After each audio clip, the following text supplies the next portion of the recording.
আসসালামু আলাইকুম। পৃথিবীতে মানুষকে আল্লাহ তাআলা পরীক্ষা করার জন্য পাঠিয়েছেন। এখানে সবাইকে যেমন আসতে হবে তেমনি সবাইকে এখান থেকে যেতে হবে। সাথে নিতে হবে কিয়ামতের দিনের লম্বা হিসাবের পথের জন্য রসিদ। কিয়ামতের দিন আসমান জমিন ধ্বংস করা হবে এবং সব মানুষকে একত্রিত করা হবে হাসরের ময়দানে, যার যার হিসাব নেওয়ার জন্য। প্রত্যেকটি মানুষের মৃত্যুই তার জন্য কিয়ামত। তবে এই পৃথিবী একদিন ধ্বংস হবে, যার মধ্য দিয়ে আসমান জমিন সব কিছুই ধ্বংস হয়ে যাবে। কোরআনে আল্লাহ তাআলা এই মহাপ্রলয়ের কথা বারবার স্মরণ করিয়ে দিয়েছেন। তিনি বলেছেন, আর তোমরা সেই দিনের ভয় করো যেই দিন তোমাদেরকে আল্লাহ তাআলার দরবারে উপস্থিত করা হবে।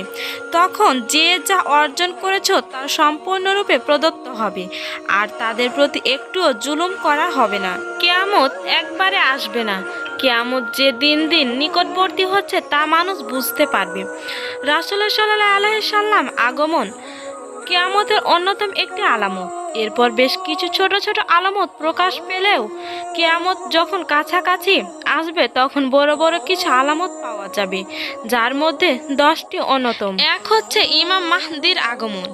দুনিয়ার জুলুম নির্যাতন থেকে মানুষকে উদ্ধার করার জন্য একজন পথ প্রদর্শক নেতা আসবেন, যাকে আরবিতে বলা হয় ইমাম মাহদি। এ ব্যাপারে রাসূলুল্লাহ সাল্লাল্লাহু আলাইহি সাল্লাম বলেছেন, মাহদি আসবেন আমার বংশধর হতে। তার কপাল হবে উজ্জ্বল এবং নাক হবে উঁচু। পৃথিবী থেকে জুলুম নির্যাতন দূর করে দিয়ে ন্যায় ইনসাফ দ্বারা তা ভরে দেবেন। 7 বছর পর্যন্ত তিনি রাজত্ব করবেন। 2 হচ্ছে দাজ্জালের আগমন। মানব জাতির জন্য দাজ্জালের চেয়ে অধিক বড় বিপদ আর নেই। বিশেষ করে সে সময় যেসব মুমিন জীবিত থাকবেন তাদের জন্য ঈমান নিয়ে টিকে থাকা অন্যতম কঠিন হয়ে পড়বে। নবীজি সাল্লাল্লাহু আলাইহি সাল্লাম দাজ্জালের ফিতনার ব্যাপারে সতর্ক করেছেন এবং তার অনিষ্ট থেকে বাঁচার উপায় বলে দিয়েছেন। একদা নবী সাল্লাল্লাহু আলাইহি সাল্লাম দাঁড়িয়ে আল্লাহর যথাযোগ্য প্রশংসা করলেন। তারপর দাজ্জালের আলোচনা করতে গিয়ে বলেন, আমি তোমাদেরকে তার ফিতনা থেকে সাবধান করছি। সকল নবী তাদের উত্তম দাজ্জালের ভয় দেখিয়েছেন। কিছু আমি তোমাদের কাছে দাজ্জালের একটি পরিচয়ের কথা বলবো, যা কোনো নবী তার উম্মতকে বলেননি।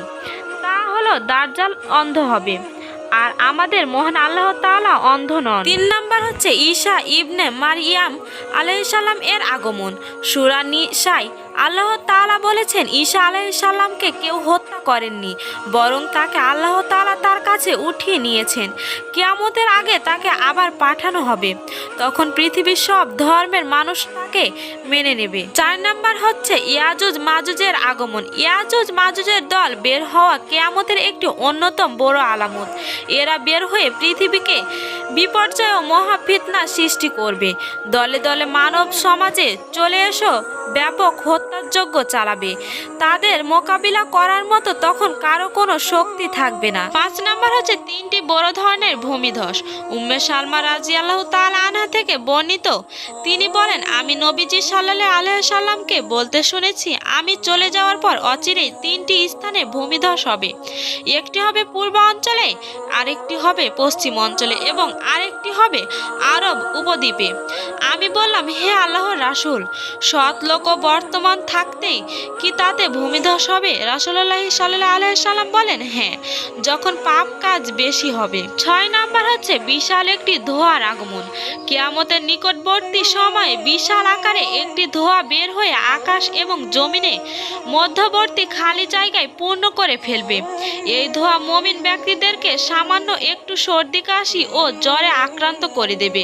কাফেরদের শরীরের ভেতর প্রচণ্ডভাবে প্রবেশ করবে, ফলে তাদের শরীর ফুলে যাবে এবং শরীরের প্রতিটি ছিদ্র দিয়ে ধোঁয়া বের হবে।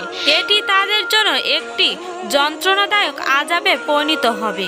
আর 7 নাম্বার হচ্ছে পশ্চিম আকাশে সূর্যোদয় হবে। বর্তমানে প্রতিদিন পূর্ব দিক থেকে সূর্য উদয় হচ্ছে। কিয়ামতের আগে এ অবস্থান পরিবর্তন হয়ে পশ্চিম আকাশে সূর্যোদয় ঘটবে। এটি হবে কিয়ামত কিয়ামতের অত্যন্ত নিকটবর্তী সময়ে। পশ্চিম মহাকাশে সূর্য ওঠার পর তওবার দরজা বন্ধ হয়ে যাবে। 8 নাম্বার হচ্ছে দাব্বাতুল আরদ। কিয়ামতের আগে দাব্বাতুল আরদ নামক এক অদ্ভুত জন্তু বের হবে। জন্তুটি মানুষের সাথে কথা বলবে, যা অন্যতম সর্বশেষ ভয়াবহ আলামত। পশ্চিম আকাশে সূর্য উদিত হওয়ার পর তওবার দরজা বন্ধ হয়ে গেলে এটি বের হবে। 9 নাম্বার হচ্ছে ইয়ামেন থেকে আগুন। কিয়ামতের পূর্বে ইয়ামেনের আদন নামক স্থানের গর্ত থেকে একটি ভয়াবহ আকারের আগুন বের হয়ে মানুষকে হাসরের দিকে একত্রিত করবে। আর সর্বশেষ 10 নম্বর হচ্ছে কোমল ও ঠান্ডা বাতাসের মাধ্যমে মুমিনদের রূহ কবজ। কিয়ামতের আগে একটি বাতাস এসে মুমিনদের জান কবজ করে নেবে। তারপর পৃথিবীতে আল্লাহ তাআলার নাম উচ্চারণ করার মতো কোনো লোক থাকবে না। নিকৃষ্ট লোকেরাই বেঁচে থাকবে। তাদের ওপরে কিয়ামত প্রতিষ্ঠিত হবে।